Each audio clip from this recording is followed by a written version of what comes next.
Hello, I wanted to show you a cool little device I made with Ableton stock plugins only, so it's for all of you who want to play guitar into Ableton Live but don't want to spend like money for top-notch plugins like Archetype, Nolly from Neuro DSP, which is really great, but it's also expensive, and the one I made is free, so let's get going.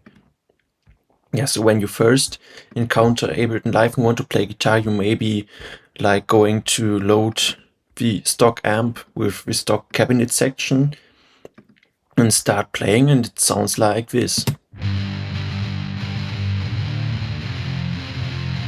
Yeah, that sounds not so great. And that's mainly because of the cabinet section here.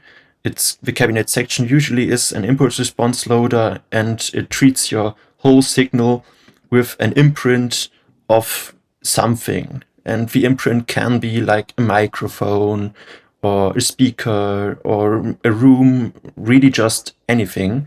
And in this case, it's a speaker and a microphone. And this emulation from Ableton Live stock devices really isn't that great. But luckily, you have the option within Ableton's Reverb and Resonance's hybrid reverb, because here is an impulse response loader hidden inside. No, and not really hidden, but if you change it to convolution and change pre-delay to 0, try to add to 100%, you get an impulse response loader. And the impulse response loader just works as the cabinet section in one of your favorite plugins like Fortune from Neuro DSP, this section basically, with all the mics, positions, and stuff like this. So if you have an impulse response of a cabinet and drag this into here, it does nothing else than Neuro DSP's cabinet section does. And I basically used this to put one of my own impulse responses I made inside of it. And here you get this device.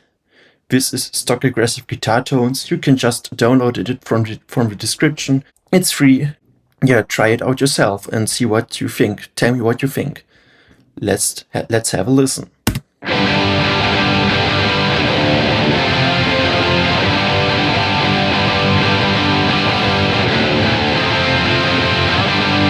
We have a look at the device I made on one guitar track only. You see we have some controls for the tone overall and some snapshots I made for you, so you can try yourself, dial a tone, or just use the tones I pre-dialed for you. Let's have a listen for the snapshots I made.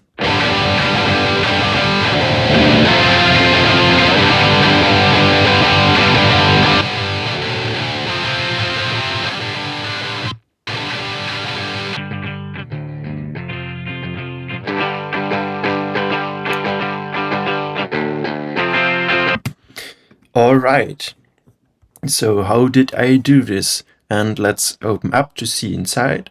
First, we have an EQ, which we use to pre-process the DI, which is a pretty normal step. So if you imagine an amp, you would put an EQ pedal in front of it and boost some frequencies or cut some frequencies. You can basically treat all those things as individual pedals.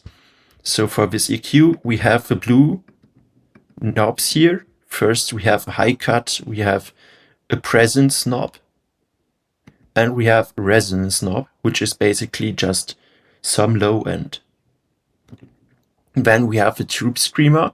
Tube screamer in reality is a pedal you put in front of the amp to drive the amp a little bit more, but don't distort the signal with the pedal itself.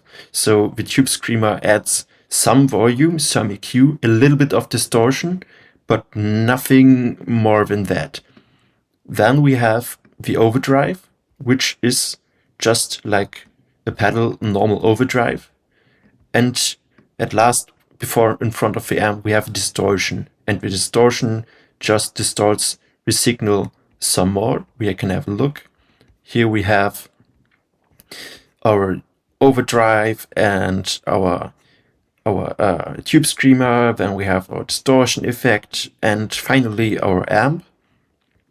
you get to control the amp gain, the amp type, the presence, and the EQ, which is a combination of the knobs, like put to one knob so you don't have to worry too much.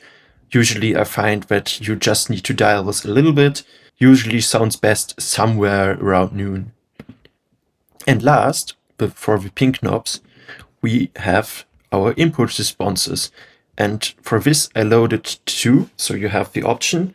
And this is from one mic, and this is from another mic. This is the SM57 from Shure, which is a mic that sounds pretty aggressive, in your face. So if you want that aggression, that in your faceness, you can just go here and turn this mic up. And then we have the M160, which is a mic from Biodynamic. It's a ribbon mic. And I used those mics actually to make the impulse responses.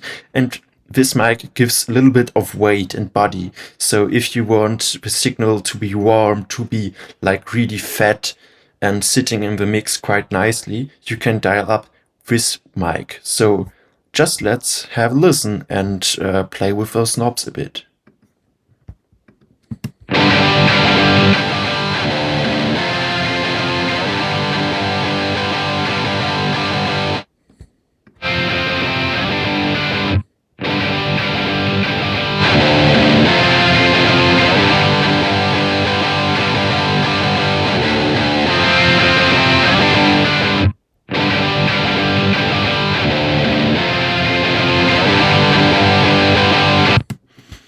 And at last we have a little funny knob, which I called fake stereo. It's basically nothing else than panning those two mics on two different sides. So we get somewhat of a stereo image, but not a huge one.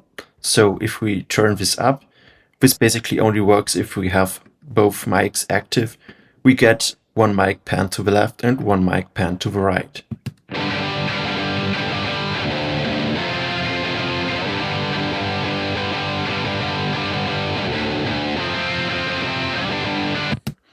And that's basically it.